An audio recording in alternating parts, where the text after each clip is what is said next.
e do Filho, e do Espírito Santo. Amém. A graça, o amor e a paz de Deus nosso Pai e de Jesus Cristo nosso Senhor estejam convosco.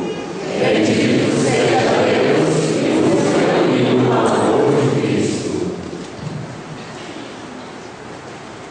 Leitura da provisão de nomeação.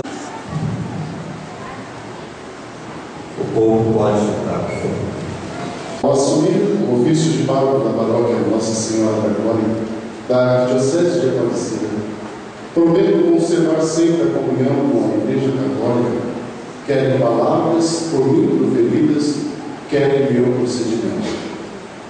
Com grande diligência e fidelidade, desempenharei os ofícios pelos quais estou ligado em função da Igreja, tanto universal como particular, na qual, conforme as normas do direito, sou chamado a exercer o ofício. Ao desempenhar meu ofício, que em nome da Igreja me foi conferido, guardarei integralmente o depósito da fé, que com fidelidade transmitirei e explicarei quaisquer doutrinas, portanto, contrárias a este depósito, serão por mim evitadas. Hei de seguir promover a disciplina comum de toda a Igreja e acatar a observância de todas as leis eclesiásticas. Irmãos e irmãs, reconheçamos as nossas culpas e com muita humildade arrependemos, peçamos o perdão de Deus para podermos participar com muitos frutos da celebração desses santos mistérios. Nosso fato penitencial número 3 do fruto.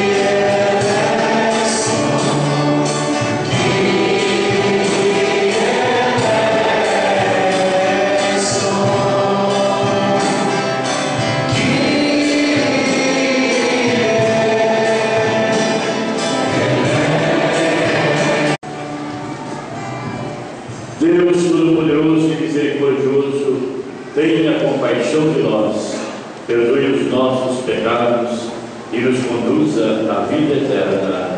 Amém. Com bastante alegria no coração, incluímos nosso hino de louvor número 4.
Ó Deus, que hoje revelastes o vosso Filho às nações, guiando-as pela estrela, concedei aos vossos servos e servas, que já vos conhecem pela fé, contemplar-vos um dia face a face no céu, por nosso Senhor Jesus Cristo, vosso Filho, na unidade do Espírito Santo. Amém. Por favor, o proprietário do veículo Fiat Uno DFI 2